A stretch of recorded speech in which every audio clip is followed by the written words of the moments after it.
대통령실이 전산망 담당 공무원의 사망 추모를 고려해서 이 대통령 부부가 출연한 예능 프로그램의 방영을 연기해 줄 것을 요청했습니다. 또 지난 2일에 체포됐던 이진숙 전 방통위원장이 법원의 결정으로 석방되면서 체포 정당성을 두고 논란이 불가피할 전망인데요. 전국 이슈를 김만흠 전 국회 입법조사처장, 조청래 전 여의도연구원 부원장과 함께 살펴보겠습니다. 어서 오십시오. 국정자원 화재 당시 대통령 행적을 두고서 공방이 이어지니까 오늘 김남준 대통령실 대변인이 해당 프로그램의 방영 연기를 해당 방송사에 요청했습니다. 또 당일 타임라인까지 공개했는데요. 듣고 오시겠습니다. 이재명 대통령 부부는 오는 5일 JTBC 프로그램 냉장고를 부탁해 추석 특집편에 출연해 제철 식재료로 요리한 K푸드를 홍보할 예정이었습니다. 그러나 국가공무원의 사망으로 전 부처가 추모의 시간을 가지고 있는 점을 감안해 JTBC 측에 방영 연기를 요청하게 되었습니다. 이 대통령은 28일 오전 10시 50분 비상대책회의를 개최해 대통령실 3실장, 위기관리센터장, 국정상황실장, 대변인 등에게 상황을 보고받고 대책을 논의했습니다. 이 대통령은 이날 오후 JTBC 프로그램을 녹화하고 오후 5시 30분에 중대본 회의를 주재했습니다. 예정대로라면은 이 대통령 부부가 출연한 예능 프로그램이 내일 방영될 예정이었는데 연기를 요청하면서 하루 연기돼서 월요일에 방송되게 됐어요. 어떻게 보셨습니까? 네, 일정대로라면 추석 전날 저녁에 예정돼 있다가 이제 추석 당일날 저녁에 되는 건데요. 조금 전에 김남준 대변인 발표했다시피 지금 국가공무원 사망으로 전 부처가 지금 추모의 시간을 갖고 있는데 그는 예능 프로 하는 것이 적절하지 않다고 판단했던 것 같습니다. 아시겠지만은 3일날 이제 행안부의 전산 담당 공무원이 투신해서 그런 사망하는 일이 생겼던 것이죠. 그래서 그런 즉각적인 최근에 생긴 상황을 반영한 점이기도 합니다. 그런데 다른 한편으로는 이미 국민의힘이 이른바 대통령의 48시간 실종의 문제까지 제기하면서 그런 좀 뭔가 쟁점이 돼 있는 상태입니다. 물론 이 자체가 그동안의 대통령 행적에 관해서는 대통령실에서 정확하게 밝혔고 그것이 맞지 않다라고 반박하고 심지어는 형사고발의 문제까지 제기한 상태였는데 대신 또 후속해서 주진우 의원 등이 추가적인 또 문제를 제기하고 있는 상황입니다. 그러니까 아마 대통령실에서 방영 자체도 이 정도로 하는 것이 적절하지 않나 생각해서 하루 뒤로 연기를 한 것 같습니다. 방금 말씀하신 대로 주진우 의원이 주장했던 내용, 대통령실에서 방영 연기와 함께 28일 녹화 사실까지 알린 게 주진우 의원 주장에 따라서 이렇게 된 것으로 본다는 해석이 있어요. 왜냐하면 강효정 대변인이 어제 이 비상대책회의와 중대본 회의만 브리핑했거든요. 왜 이렇게 달라졌을까요? 이제 그 사실관계를 밝혀내는 건 어렵지 않거든요. 대통령 내가 뭐 예능 프로그램에 녹화를 한 건데 이게 사실 몇 시간씩 해야 됩니다. 편집을 해야 되니까. 그 사실을 숨기고 갈 수가 없는 데다가 주진우 의원이 그 관련된 자료를 공개를 했어요. 그러니까 이게 지금 주진우 의원이 주장한 게 두 가지 아닙니까? 가장 긴급한 국가 전산망을 복원시켜야 될 가장 긴급한 시기에 예능 프로에 나가서 희희낙낙했다 이 내용이고, 그다음 대통령이 48시간 동안 사실상 아무런 조치도 하지 않았다는 건데 오늘 김남준 대변인이 밝힌 내용을 보면 두 개 다가 맞았어요. 28일 날 녹화를 한 게 맞았고 그다음에 26일 날 미국에서 돌아와서 복귀를 했는데 27일 날 중대본 회의를 총리 주재로 했습니다. 가장 긴급한 시기에 대통령의 모습이 없었고요. 28일 날 오전에 비상대책회의를 했다고 밝혔는데 오늘 내용을 보면 안보 3실장하고 그다음에 국가위기관리센터장 그다음에 국정상황실장이 모여서 했다는 얘기 아닙니까? 그건 뭐냐면 대통령실 관계자들 모아놓고 제가 볼 때 차담회 정도로 하신 것 같은데 그게 무슨 직접적인 대책 세우는 작업을 한 걸로 보여지진 않고요. 그날 28일 오후에 예능 프로 찍고 28일 오후 5시 30분에 중대본 회의를 대통령이 주재를 합니다. 그러니까 26일 날 오후부터 28일 날 오후까지 대통령의 행적이 묘연합니다. 그러니까 그 시기 동안에 국가 전산망 먹통이라는 국가 비상사태에 대해서 대통령께서 뭘 하셨느냐 밝히라고 그랬을 때 사실관계를 정확하게 해서 강유정 대변인이 밝혔으면 되는데 이 내용은 쏙 빼놓고요. 뭐 허위 사실 공표로 고발하겠다. 뭐 이런 식으로 하면서 정작 예능 프로는 언제 녹화를 했는지 안 밝혔거든요. 다급해지니까 이게 추석 밥상에 소재로 올라갈 것 같으니까 오늘 사실관계를 명확히 하고 나온 것 같고요. 거기에 응당하는 책임을 져야 될 거 아닌가 이렇게 저는 봅니다. 예, 주진우 의원이 이 자료를 제시하니까 대통령실에서는 법적인 대응까지 얘기를 했었잖아요. 그런데 왜 이렇게 바뀌었을까요? 예, 초반에 이렇게 법적 대응하는 방식으로 대응했던 건 적절치 않았던 것 같습니다. 그동안에 다른 부분들도 되게 나오면은 여당이라든가 대통령실 상당히 강력하게 그런 방식으로 했는데요. 그건 적절하지 않았던 것 같고요. 형식상으로 지금 48시간 시간 의혹만 가지고 얘기한다면은 조금 다른 면이 있긴 합니다. 바로 그 다음 날 27일에 의견 홍보수석이 언론에 공지했던 바도 있고요. 그 다음에 비상대책회의 관련은 직접 대통령이 국민들에게 얼굴을 보이지 않았기 때문에 야당으로서 문제를 제기할 수 있을 겁니다. 그리고 중대본 회의 때부터 얘기를 한 건데요. 정확하게 시간을 얘기하면 계산해 보니까 48시간은 아니고 45시간 정도가 좀 되는 것 같던데요. 그렇군요. 그 상황 변화에서 나름대로 뭔가 했다라는 주장은 가능하겠지만은 그 변화 과정을 보면 이런 건 있습니다. 점점 시간이 지나면서 상황에 대해서 심각하게 인식하게 됐지 않았겠는가. 그래서 중대본 회의를 대통령이 직접 주재하면서 28일 날 오후 5시죠. 그러면서 그 당시부터는 국정의 최고 책임자로서의 국민들에게 송구하다는 말까지 표현할 정도였으니까 초반에는 조금 그렇게 국가의 최고의 진안으로 인식하지 않고 있다가 상황이 좀 지나면서 더 심각하게 인식하지 않았는가 그렇습니다. 지금 보니까 초반에 진화됐다고 했을 때 발표된 것 보니까 6, 7%밖에 복구가 안 됐고요. 어제 날짜로도 21% 정도밖에 안 됐으니까 아직도 좀 문제가 많이 남아 있습니다. 참고로 아시겠지만은 우리 그 휴대폰 등으로 다음날 날씨 볼 때 미세먼지 뭐 이렇게 다 보지 않습니까? 한동안 이것이 없었어요. 표지가. 환경 정보도 같이 들어가니까요. 최근에 복귀가 됐는데요. 방송 직전에 제가 오늘 논의할 관련 법안도 검색하려고 보니까 아직 공식적으로 정부 시스템에는 검색이 안 돼요. 다른 통로에 있다시피. 하여튼 여러 가지 시스템 문제가 제기됐는데 초반에 비해서 상황 인식을 점차로 심각하게 인식했던 그런 변화의 과정은 분명해 보입니다. 다만 일정상에서 대통령실 쪽에 이런저런 역할을 했다. 이런 뭐 설명 가능할 겁니다. 주진우 의원이 대통령 사과 또 강유정 대변인 경질까지 언급한 거는 어떻게 보셨습니까? 이게 지금 대통령께서 예능 추석을 앞두고 예능 프로를 찍었다는 그 자체보다 더 심각한 것이 48시간 동안 아무것도 안 했다는 내용이고요. 제가 볼 때 그거보다 더 심각한 것이 대통령의 입이라고 할 수 있는 대통령실 대변인이 허위 사실을 얘기를 한 겁니다. 그날 녹화 시간에 일시에 대한 특정을 하지 않고 윽박 지르듯이 고발하겠다고 치고 나왔잖아요. 그런데 알고 봤더니 그게 틀린 사실이 근거해서 간 거니까 당연히 강유정 대변인은 책임을 져야 하고요. 대통령께서도 이 부분에 대해서는 사과 표명을 하셔야 된다고 저는 봅니다. 예, 국민의힘에서는 국정조사까지 얘기가 나왔습니다. 예, 국정 공백이 발생했다는 건데 민주당에서는 발목 잡기라고 얘기를 하고 있고요. 뭐 국정조사하려면 국회에서 이제 동의해줘야 가능하니까요. 최근에 국회 운영 방식으로 봤을 때 국민의힘의 이런 공세적인 주장이 받아들여질 가능성은 없어 보이는데요. 문제 심각성을 좀 얘기를 하고 있는 것 같습니다. 특히 과거의 대통령의 행적 관련해서는 세월호 당시에 참사 당시에 박근혜 전 대통령의 7시간 관련 문제까지 거론하면서 얘기하고 있는데요. 어쨌든 간에 이후에 구체적으로 대통령실에서 뭔가 대응했다는 즉각적인 발표는 있었죠. 27일에 이규현 수석도 발표가 있긴 했었고 다음 날 강효정 대변인도 오전에 이제 비상대책위원회 했다는 거 발표했습니다. 당시 박근혜 당시 대통령 7시간 당시에는 아무런 발표도 없다가 사후에 이런저런 관제에서 보고받았다 정도만 있었는데 그것하고 좀 차이가 있다. 이 점을 지적하고 싶습니다. 실제로 야당이 국정조사까지 카드를 내밀까요? 카드를 내밀 수는 있지만 민주당의 동의 없이는 가기는 힘드니까 그 허들을 넘기는 힘들겠죠. 그러나 이게 지금 완전한 복구까지 대략 한 4주 넘게 걸릴 거라고 보고 있고요. 지금 복원율이 아까 말씀하셨다시피 20%, 21% 수준이니까 앞으로의 대응 자세 이런 게 저는 중요하다고 봅니다. 대통령실이 국민들에게 관련 사실을 허심탄회하게 쭉 설명을 하고요.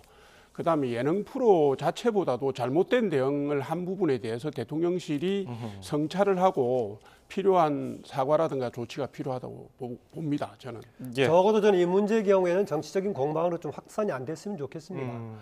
초반에는 심지어는 지금 이재명 정부에서 이전에 윤석열 정부의 조금 관리 책임이 있다는 듯이까지 했었는데 아다시피 이거는 지금 국가의 총 지금 정보 자원을 관리하는 이것이 문제가 생겼기 때문에 국가 전체 차원에서 어떻게 이것을 보완하고 할 것인가 이렇게 초점을 맞춰야지 이것을 정쟁의 중심으로 삼아서는 안 된다. 이것은 여당이든 야당이든 마찬가지다 그런 생각을 합니다. 예, 앞으로 또 어떤 반응이 나올지 지켜보겠습니다.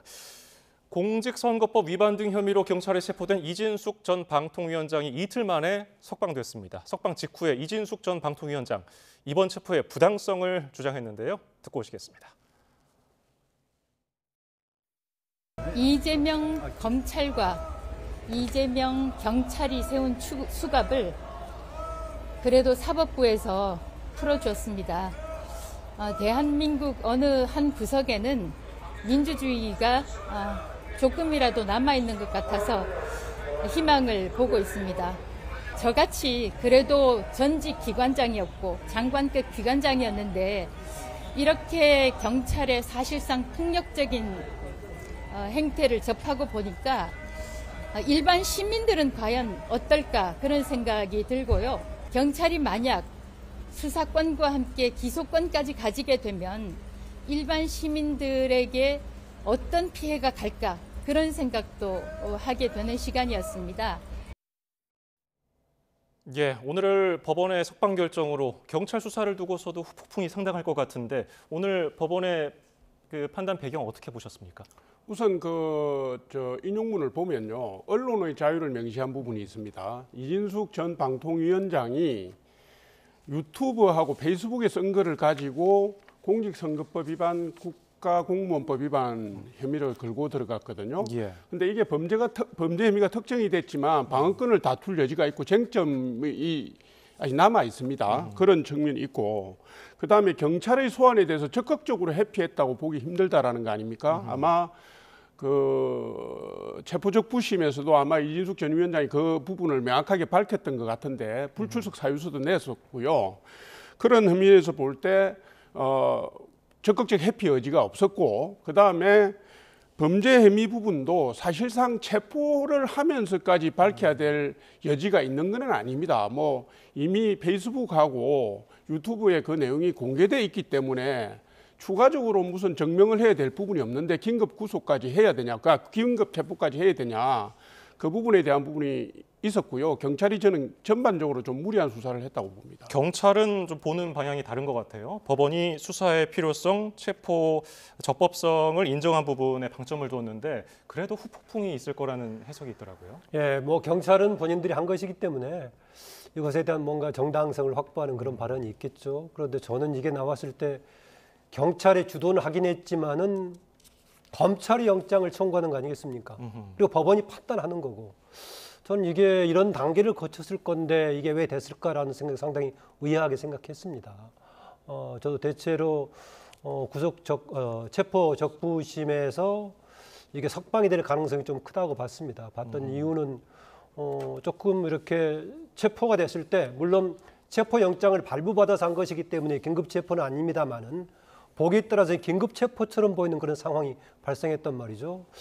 왜 그랬을까라고 놀렸고, 만약에 검찰만 움직인다면은 최근에 검찰청 해소 이제 기류가 가는 속에서 뭔가 경찰이 이전에 정치 검찰을 대치하는 혹시 정치 뭔가 이것을 수사를 주도하는 분위기로 가려고 그런 거 아닌가라고 했었는데, 그러나 어쨌든 간에 이 단계를 거쳐서 지나갔고요. 또 하나 제가 석방 가능성을 높이 봤던 것은 대부분 뭐 지적하고 있습니다만은 지금 의혹을 받고 있는 사안들이 유튜브라든가 아니면은 유튜브 방송을 통해서 했던 내용 그대로 남아있는 상태고, 뭐 SNS에 올렸던 것도 그대로 남아있는 상태이기 때문에 증거의 인멸의 소지가 없는 부분이고요. 그 다음에 공직선거법 관련해서 이것을 사실상 긴급체포에 가까운 체포영장을 발부해서 할 사안인가라는 점이 있고요. 또 하나 제가 의아한 점이 하나 있는데요.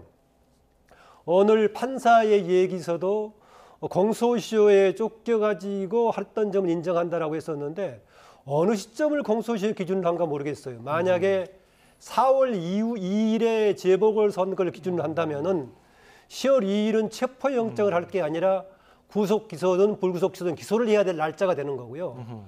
만약에 그게 아니고 이후에 대통령 선거를 기준으로 한다면 12월이기 때문에 한참 남아있는 상태고요. 그래서 뭘 가지고 얘기하는지 모르겠습니다. 지난번 과방위에서 4월 18일 날 김현 의원이 공직선거법 관련 얘기할 때는 보궐선거 관련으로 얘기했었는데 만약에 그것을 걸고 넘어진다면은 이미 10월 2일은 딱 마감이 되어버린 날이어서 예. 뭘 가지고 얘기하는지 모르겠습니다. 그리고 또 하나 공직선거법 관련도요. 공무원이 그 직을 이용해서 공직선거법 위반했을 경우에는 그 시효가 10년까지 갑니다. 그럼 더더구나 제한이 없고 해서 공소시효 제한 때문에 쫓겨서 했다는 논리를 뭘 가지고 얘기하는지 담당 판사도 그렇고 심지어는 이후에 정당 대변인의 논평도 그렇고 좀 근거가 애매하긴 합니다. 지금 정치권에서는 가장 큰 이슈로 떠올랐습니다. 민주당에서는 국민 상식과 법적인 원칙에 어긋난다고 했고 국민의힘은 불법적인 영장 또 위법 수사에 대해서 끝까지 법적인 책임을 묻겠다고 했는데 추석 전국에 가장 뜨거운 이슈로 떠올랐네요. 그러니까 이제 밥상에 올라간 거죠. 예. 그 아마 김현지 실장하고 같이 올라간 것 같은데요. 그래서 물타기 설이 나오고 있는 거 아닙니까? 이게 이제 경찰이 담당 수사관이 체포영장을 청구를 하면 아마 관할이 거기니까 영등포니까 남부지검의 검사가 그것을 청구를 해줘야 됩니다. 예. 그러면 남부지법의 영장 담당 판사가 발부를 한 건데 지금 국민의힘에서는 그 세 사람을 다 지금 고발을 해놨습니다. 직권남용 혐의로. 그래서 이거는 지금 경찰이 다음 수순을 어디로 갈지는 모르지만은 체포 적부심에서 지금 인용이 됐기 때문에 아마 구속영장을 치기가 쉽지는 않아 보입니다만은 경찰도 이대로 물러서지는 않지 않겠습니까? 예. 그 공교롭게도 정치 보복성 수사를 경찰이 앞에서 가이드라인에 따라서 치고 나온 모양새가 됐기 때문에 이게 정치적 쟁점으로 계속 추석 내내 갈 것 같고요. 그 이후에 사법 절차에 따라서 이 이슈는 커질 수도 조금 수그러질 수도 있는데 당장 꺼질 것 같지는 않아요. 그래서 국민의힘도 이 부분에 대해서는 강경 대응을 할 수밖에 없는 상황이고 사법적 영역에서 계속 이슈가 돼서 다툴 수밖에 없는 국면으로 들어가고 있다 이렇게 봅니다. 부원장께서 잠깐 언급해 주셨는데 국민의힘에서는 김현지 부속실장 지키기 위한 기획수사 아니냐 이런 의혹을 제기했어요. 쟁점이 두 개로 나눠지면은 상대적으로 조금 물타기 효과는 있을 수 있겠죠. 그런데 국민의힘에서 제기했던 이 부분에 대해서 뭔가 직권 남용했던 것이 법적인 처벌할 때 처벌이 대상이 될지는 제가 모르겠습니다. 오늘 석방이 될 때까지 어쨌든 간에 절차에 따라서 했던 것은 맞는 것 같습니다. 제가 보기에도 형사사법 절차가 너무 난폭해 보이는 것은 제가 보기에도 사실이었습니다.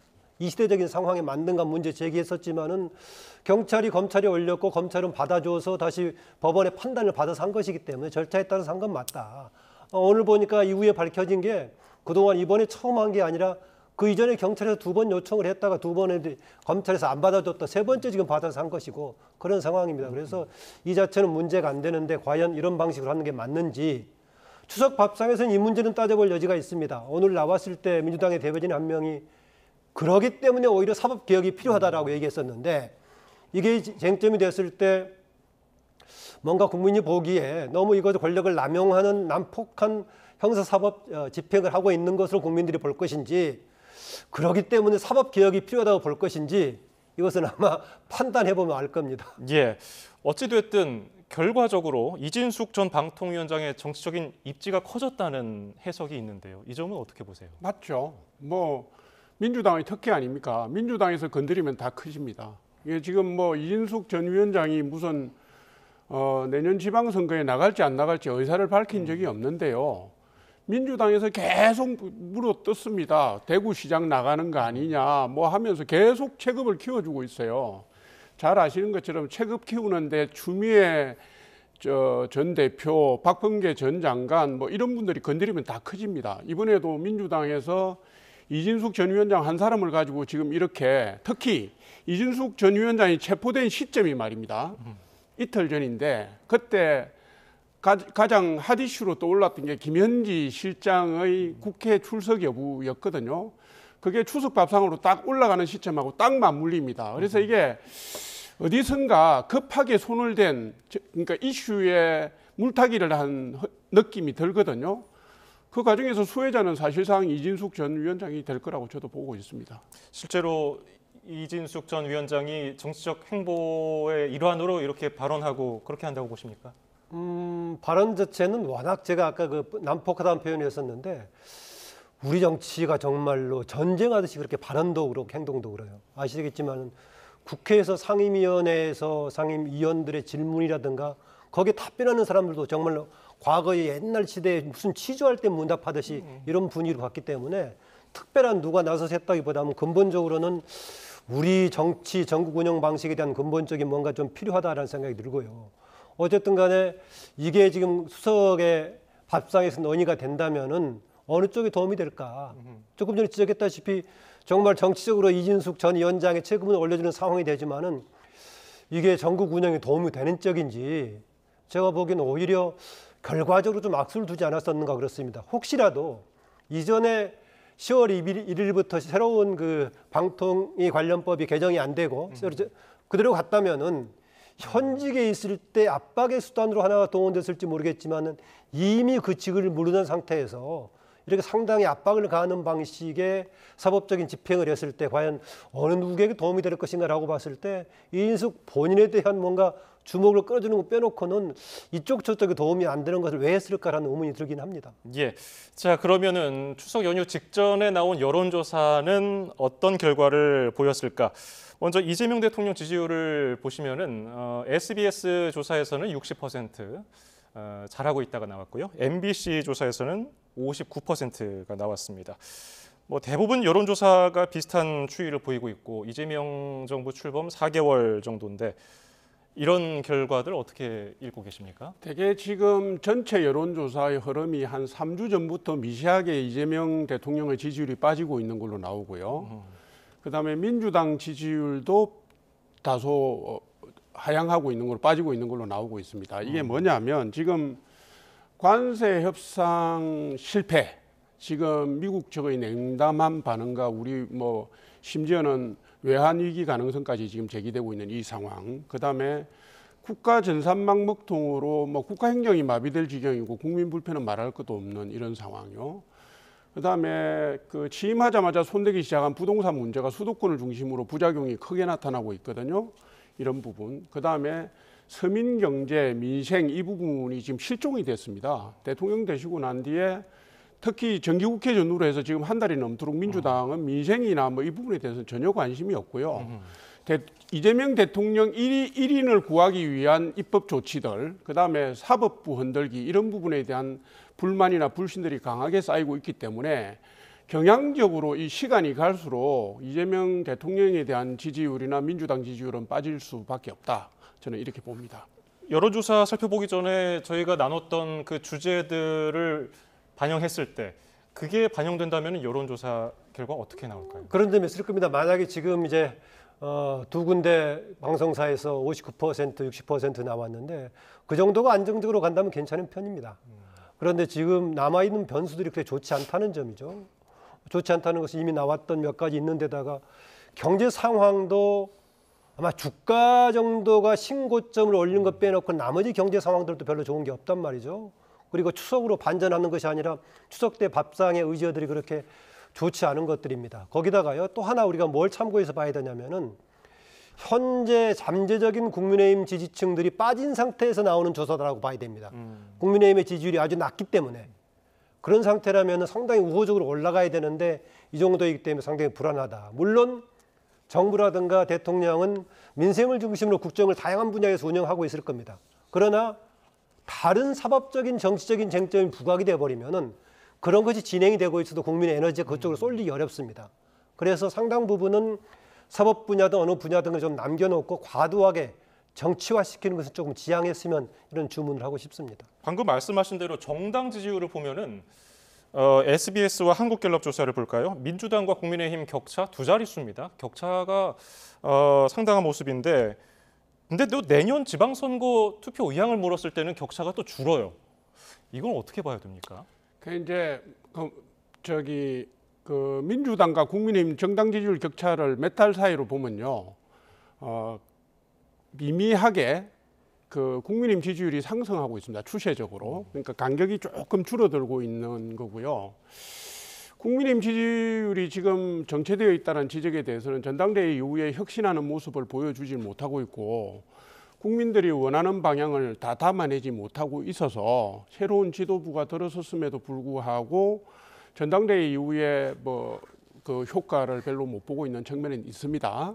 그런데 야당의 이런 모습과 상관없이 지금 아까 말씀드린 대로 민주당이 입법 권력을 가지고 행정 권력을 장악하고 이제는 사법부까지 흔들면서 자기들 손아귀에 넣으려고 하고 있지 않습니까?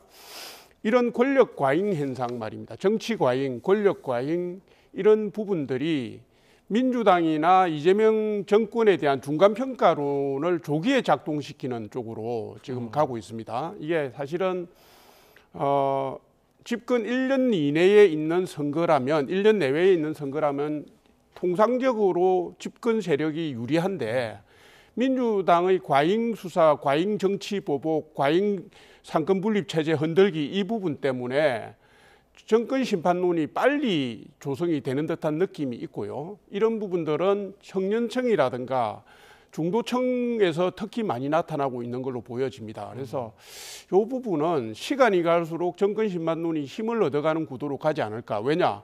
민주당이나 이재명 정권이 지금의 추세를 멈추고 성찰을 할 가능성은 거의 없어 보이거든요. 아마 이 판은 민주당이 만들어주고 있다고 저는 그렇게 봅니다. 방금 질문 드린 거 똑같은 질문 드릴게요. 정당 지지도는 두 자릿수 차이가 나는데 내년 지방선거에서 여를 뽑을 거냐 야를 뽑을 거냐 하면 한 자릿수 내란 말이에요. 이 차이는 어떻게 생기는 걸까요? 뭐 앞서 얘기한 대로 그대로 정당 지지는 지금 현재 국민의힘이 그만큼 매력이 없기 때문에 국민들이 이탈하고 있는 것이죠. 잠재적인 지지의 가능성이 있는 사람도 응하지 않고 있는 것이죠. 그래서 그런 쪽이 여론이 안 잡히고 있기 때문에 상당히 현재 여당이라든가 대통령의 지지율은 우호적인 분위기에서 만들어지는 것을 감안하고 봐야 된다는 점입니다. 이미 여기에 26%밖에 안 되는 국민의힘 지지율에도 여당에 대한 비판의식이 반영된 것도 있겠지만은 선거에서 이렇게 41대 50 정도 나오는 것은 여당에 대한 비판 분위기가 나름대로 반영된 상대적인 조금 비율이 올라간 측면이 있고요. 또 하나는 지방선거 얘기했을 때는 주변에서 후보군들의 활동을 좀 볼 겁니다. 광역이든 기초든 간에 후보군들의 활동을 봤을 때 지역민 차원에서는 과연 어느 정도 신뢰감을 주는 사람이 움직이고 있는 것인가, 정말 그런 감이 되는 사람이 움직이는 것인가, 이런 것도 일정하게 반영되는 부분이다라는 겁니다. 그런데 지금 여러 가지 비판적인 문제들이 발생하고 있음에도 불구하고 여전히 여당이 압도적인 지지를 차지하고 있고 지방선거에서 여당이 앞서고 있다는 것은 야당을 자임하고 있는 국민의힘이 현재 얼마나 한심한 상황인가, 이것을 보여주는 여론조사이기도 하다. 저는 그렇게 지적하고 싶습니다. 경륜 있는 두 분께 질문을 드려보면은 뭐 정권 초기마다 여야 공방은 늘 있는 일이지만은 이번에 유독 좀 심하다는 평가가 있거든요. 왜 그렇다고 보세요? 아니 이게요. 당과 대통령실, 민주당과 대통령실이 제가 볼 때 팀플레이가 안 되고 있는 것 같아요. 그러니까 이재명 대통령이 되고 난 뒤에 다음의 민주당은 누구의 민주당을 만들 것인가 경쟁체제에 돌입한 것 같고요. 그게 강성 지지 세력을 업은 정청래 대표, 추미애, 거기에 도전하는 추미애 법사위원장 뭐 이런 분들이 약진을 하면서 지속적으로 여당이 되고도 야당처럼 내란 프레임으로 계속 전국을 끌고 가면서 상권 분립 체제를 와해시키고 있는 거거든요. 이건 무슨 얘기냐면 제가 한번 말씀드린 적이 있는데 사실상 이재명 대통령이 당선되고 난 뒤에 밀월 기간 한 6개월 보잖아요. 허니문 기간을 사실상 조기 종료시키고 정치 과잉으로 몰고 간 그 주인공들이 민주당이라고 보는 거예요. 그러니까 민주당의 전면에 앞서서 정치 이슈를 과도하게 밀고 가다 보니까 정쟁 과잉으로 갈 수밖에 없는 상황이 돼버렸고요. 지금의 민주당이나 여권의 구도를 보면 이게 멈출 수 없는 브레이크가 없는 기관차 같거든요. 굉장히 우려스러운 국면으로 계속하고 있다고 봅니다. 이게 단기적인 상황뿐만이 아니라 근래에 봐서 우리 정치가요, 그 카르텔 세력 싸움처럼 되어버립니다. 우리가 카르텔 얘기할 때 무슨 조직 집단들 얘기하지 않습니까? 예. 카르텔 세력의 특징이 거기에 가담하지 않으면 활동 영역이 없기 때문에 마음에 들지 않으려도 거기에 들어가 사는 거죠. 우리가 완전 그런 카르텔 세력이 돼버리고 점차로 그게 거의 종교 집단, 유사 종교 집단처럼 돼가지고 뭔가 공적인 명분 이런 걸 떠나서 그 세력 자체가 뭔가 종교 집단처럼 되어버린 상황에서 이건 참으로 걱정스럽습니다. 여기에는 또 하나 시대적인 배경으로 유튜브를 비롯한 SNS가 중요한 매개체가 돼 있습니다. 그나마 YTN이라든가 다른 지상파들이 이런 걸 중재시키는 역할을 해줘야 되는데 죄송스럽습니다만 똑같은 것을 반복하는 역할을 계속 해주고 있어가지고 우리나라 지금 정치가 거의 유사 종교 집단처럼 양극화된 상황, 이것은 정말로 심각한 문제고 이게 정치에 한정되는 것이 아니라 사용에까지 침투해서 이것을 갈등용이 되고 있어서 우리가 조금 비판적으로 성찰해 볼 부분이 아닌가 그렇습니다. 예, 오늘 말씀은 여기서 줄이겠습니다. 김만흠 전 국회 입법조사처장, 조청래 전 여의도 연구원 부원장이었습니다. 두 분 감사합니다.